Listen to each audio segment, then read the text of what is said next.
பெண்களுக்கு எதிராக எந்த குற்றமுமே நடைபெறக்கூடாது அப்படின்னு ரொம்ப அக்கறையோடு இருப்பவர் எடப்பாடி பழனிசாமின்னு எடுத்துக்கலாமா? அந்த அக்கறையில் சொல்லுகிறார் அப்படின்னு எடுத்துக்கலாமா? அந்த அக்கறையில் சொல்லுகின்ற சிந்தனை எடப்பாடி பழனிசாமிக்கு கிடையாதுன்னு சொல்றேன். அண்ணா யூனிவர்சிட்டியில பாதிக்கப்பட்ட ஒரு அயோக்கியனால் பாதிக்கப்பட்ட ஒரு பெண்ணினுடைய எஃப்ஐஆர் ஒன்றிய அரசினுடைய தொழில்நுட்ப கோளாறின் தவறினால் லீக் ஆகும். ஒரு எதிர்கட்சி பொறுப்பில் இருக்கக்கூடியவர் அதை எப்படி சென்சிட்டிவோட அணுகிருக்கு? இதை எடுத்து அண்ணாமலை பேசினோன்னு மற்ற பத்திரிகையாளர்கள்லாம் போட்டோன்னு இவர் என்ன சொல்லியிருக்கணும்? ஆக்சுவலா என்ன சொல்லியிருக்கணுங்க? இதை நீங்க பரப்பக்கூடாது, இது ரொம்ப தவறான செயல், இவர்கள் மேல நடவடிக்கை எடுத்திருக்கணும் அப்படின்னு சொல்லிட்டு எடப்பாடி பழனிசாமி சொல்லல. அதுக்கு பதிலா யார் அந்த சார்னு பதாக தூக்கிக்கிட்டு வராரு.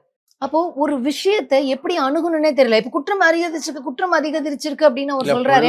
ஆட்சிக்கு பொள்ளாச்சி சாட்சின்னு சொல்றப்போ யார் அந்த சார் நான் என்ன கேக்குறேன், யார் அந்த சார் அப்படிங்கறத ஒரு காவல்துறை அதிகாரி ஓப்பனா சொல்றாரு.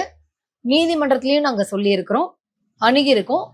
ரொம்ப சிம்பிளா இவர்கள் யார் அந்த சார்ன்னு அப்படின்னு சொல்லிட்டு பாதிக்கப்பட்ட பெண்ணை வைத்து மலிவான அரசியல் செய்தார்கள்னு சொல்றோம். ஏன்னா யார் அந்த சார் அப்படின்னு போன்ல பேசினாங்க கண்டுபிடிக்க முடியும்னா நீங்க அதிமுக பாஜகவோட கூட்டணியில் இருக்கிறது. ஒன்றிய அரசினுடைய அதிகாரத்துக்கு உட்பட்டு தான் தகவல் தொடர்பு அப்படிங்கிறது இருக்கு. அவங்க எடுத்து போட்டிருக்கலாமே.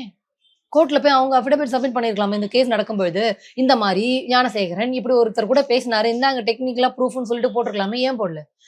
ஏன்னா அப்படி ஒண்ணு நடக்கல சார். நடந்திருந்ததுன்னா குடுங்கன்னு தான் நானுமே சொல்றேன் அதிமுக பாஜக. அப்போ ஒரு பெண்ணுக்கு பாதிப்பு ஏற்பட்டோம், அதை வைத்து மலிவான அரசியல் செய்யக்கூடிய ஒரு சென்சிட்டிவிட்டியே இல்லாத ஒருவர் தான் எடப்பாடி பழனிசாமியும் பாஜக கும்பலும். நான் சொல்றேன், நீங்க பெண்களுக்காக போராடி இருந்தால், உண்மையாகவே அக்கறை இருந்தால், பொள்ளாச்சி விஷயத்துல நீங்க எந்த லட்சணத்துல ஹேண்டில் பண்ணீங்கிறத வச்சுதான் சொல்றேன். அங்க இருந்து தொடக்கம் இப்போ அண்ணா யூனிவர்சிட்டியும் வச்சு மலிவான அரசியல் பண்றாங்க சார். அது ஒரு சென்சிட்டிவிட்டியோட இருக்க மாட்டேங்கிறாரு சார். இவர்கள் பொள்ளாச்சி விஷயத்தில் மெத்தனமாக அலட்சியமாக பாதிக்கப்பட்டவர்கள் பயப்படணும், இந்த புகார் நீர்த்து போகணும். ஏன்னா அதிமுக சேர்ந்தவர்கள் இருக்காங்க அப்படிங்கறதுனால எடப்பாடி பழனிசாமி இப்படிதான் ஹேண்டில் பண்ணாருங்கிறதுனால எதிர்கட்சிகள் போராடிச்சு. ஆனா அண்ணா யூனிவர்சிட்டி விஷயம் அப்படி இல்லையே.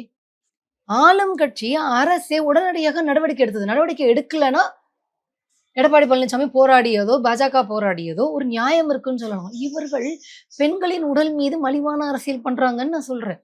நடவடிக்கை எடுக்கலன்னா கண்டிப்பா எல்லாருமே போராடி இருப்பாங்க சார். தவறுன்னு நம்மளே சொல்ல போறோம். ஆனா அப்படி இல்லையே. பொள்ளாச்சி விஷயத்தில் இவர்கள் நீர்த்து போக செய்தார்கள், பாதிக்கப்பட்டவர்கள் மிரட்டப்பட்டார்கள்ங்கிறதுனால சொல்றோம்.